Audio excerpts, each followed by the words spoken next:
สบายดีทุกคนคลิปนี้มามองเอลินก็จะพาทุกคนมากินมักโปมคิสแบนไปพร้อมๆกันเนาะทุกคนเนาะมักโปมคิสแบนมันก็จะเป็นทางในสีแดงอมส้มแบบสีเนาะทุกคนเนาะ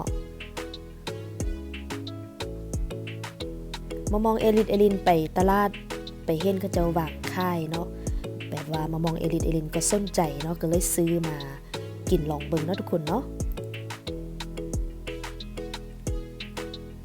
เขาก็มาพามักโปมคิสแบนไปพร้อมๆกันเลยทุกคน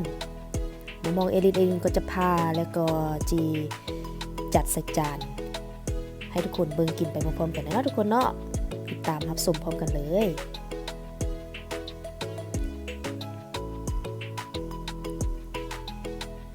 ทางในก็จะเป็นสีแดงอมส้มแบบสีเนาะทุกคนเนาะ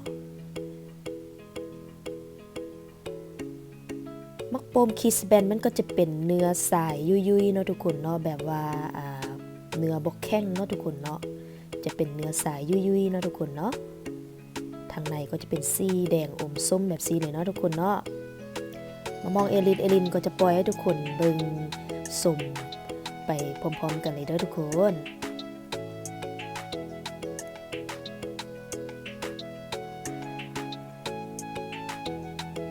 หน่วยนี้ก็จะอมส้ม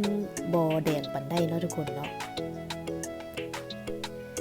หน่วยนี้มามองเอลินก็จะหั่นหลวงควงแบบสิให้เห็นแบบลายมักโปมคิสแบนเนาะและหน่วยนี้มามองเอลินก็จะหั่นเป็นหลวงยาวแบบนี้เนาะให้เห็นลักไล่แบบต่างตาเนาะทุกคนเนาะและตัวนี้มามองเอลินก็จะหั่นเป็นหลวงควงเนาะทุกคนเขาก็จะหั่นไปตามสไตล์ของแต่ละคนเนาะมักหั่นมักโปมแบบไหนก็จัดไปเลยทุกคนเอาตามที่สบายใจเลยเนาะจัดเรียนให้มันงามพอสวยงามเนาะทุกคนเนาะ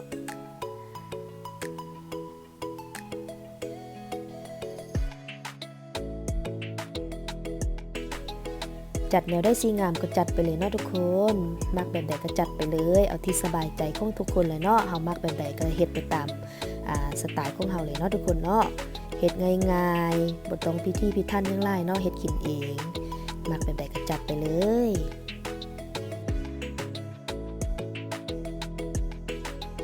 ตอนนี้เขาก็จัดจานแล้วเรียบร้อยแล้วเนาะทุกคนน่าแซ่บบ่น่าแซ่บขนาดเลยเนาะทุกคนมักโปมคิสแบนสีแดงอมส้มเนาะทุกคนเนาะแปลกดีเนาะทุกคนเนาะมามองเอลินก็จะพาทุกคนกินไปพร้อมๆกันเลยมาทุกคนมามองเอลินก็จะกินเป็นครั้งแรกคือกันเนาะมักโปมคิสแบนก็จะมีรสชาติส้มอมหวานเลยเนาะทุกคนเนาะ